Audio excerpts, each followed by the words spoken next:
Good morning students. இன்றைக்கி நம்ம என்ன டாபிக் பார்க்க போகிறோம்னா 10th மேத்தமெட்டிக்ஸோட இம்பார்ட்டன்ட் 2 மார்க் சம்ஸ்.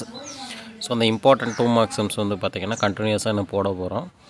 அவங்களுடைய பப்ளிக் எக்ஸாம் பாயிண்ட் ஆஃப் வியூவில் வந்து இந்த சம்ஸ் எல்லாம் வர்றதுக்கான வாய்ப்புகள் இருக்கலாம், கண்டிப்பாக வரும். ஏன்னா ரிப்பீட்டட் கொஷின்ஸ் மட்டும்தான் கேட்டுக்கிட்டே இருக்காங்க. ஸோ அதனால் நீங்கள் போடக்கூடிய சம்ஸை நோட் பண்ணி வச்சுக்கோங்க, ஒரு நோட்டில் எழுதி வச்சுக்கோங்க. அது போகிறப்போ நீங்கள் ஒரு டைம் ரிவிஷன் பண்ணிட்டு கூட போகலாம். ஸோ இப்போ நம்ம ஃபஸ்ட்டு பார்க்கக்கூடிய எக்ஸசைஸ் வந்து பார்த்திங்கன்னா ஃபஸ்ட் எக்ஸசைஸ் தான். செட்ஸ் அண்ட் ரிலேஷனில் இருந்து ஒரு 5 மார்க்கும் ஒரு 2 மார்க்கும் கண்டிப்பாக வரும். ஸோ அதில் வந்து பார்த்திங்கன்னா first 2 mark example 1.2. If A cross B is equal to 3, 2, 3, 4, 5, 2, 5, 4, then find the value of A and B. So we have to find A and B value. So second கொஷினும் பார்த்தீங்கன்னா அங்கே ஏ கிராஸ் பின்னு கொடுத்துருக்காங்க, இங்கே B cross ஏ. இது வந்து exercise 1.1ல் third சம்மாக கொடுத்துருக்காங்க. B cross A is equal to -2, 3, -2, 4, 0, 3, 0, 4, 3, 3, 3, 4. இதுலையும் A value B value we have to find.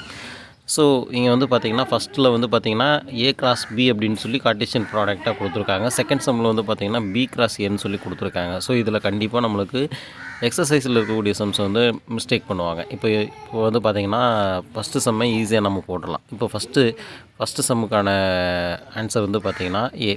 So A we have to find. So ஏன்னா என்னென்னா நத்திங் பட் ஃபஸ்ட் கோஆர்டினேட் எல்லாமே வந்து பார்த்திங்கன்னா நம்மளுக்கு ஏவோட வேல்யூ தான். 3, 3, 5, 5. ஸோ ஒரு வேல்யூ 2 டைம் இருந்தோம்னா நம்ம ஒரே ஒரு டைம் எடுத்துக்கிறது பெஸ்ட். 2 டைம் எழுதினாலும் தப்பில்லை, அது ஒரு டைம் தான் நம்ம கன்சிடர் பண்ணுவோம். அது 9th புக்கில் உங்களுக்கு நிறைய கொடுத்துருந்துருப்பாங்க அதனுடைய கான்செப்ட்ஸை. ஸோ ஏவோட வேல்யூ 3, 5.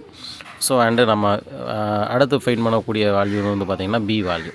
ஸோ பி வேல்யூ வந்து பார்த்திங்கன்னா இப்போ B is equal to, so B value இங்கே நம்மளுக்கு என்ன கொடுத்துருக்காங்கன்னா பியோட வேல்யூன்னு பார்த்திங்கன்னா 2, 4, 2, 4. அப்போது நம்ம 2, 4ன்னு மட்டும் எழுதுனா போதுமானது. 2, 4. இப்போ ஏக்கு ஒரு மார்க் கொடுத்துருவாங்க, பிக்கு ஒரு மார்க் கொடுத்துருவாங்க. ஈஸியாக நம்ம ஏ வேல்யூ பி வேல்யூ ஃபைண்ட் பண்ணிட்டோம்னா இதில் 2 மார்க் உங்களுக்கு கேரண்டியாக கிடைக்கும்.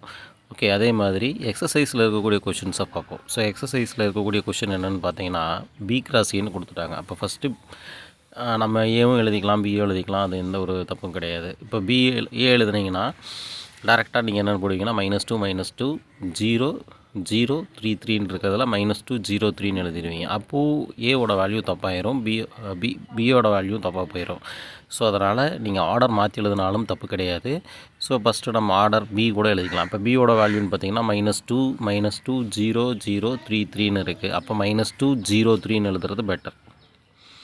அப்போ செகண்ட் கொஷனுக்கான answer B is equal to -2, 0, this is 0, இது 3.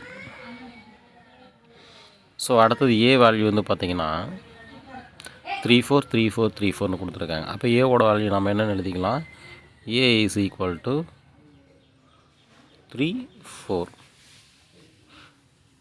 இதில் ஒரு மார்க்கு உங்களுக்கு இதில் ஒரு மார்க் கிடச்சிரும், 2 மார்க்கு. ஆக மொத்தம் இந்த 2 மார்க்குமே ரொம்ப இம்பார்ட்டண்டான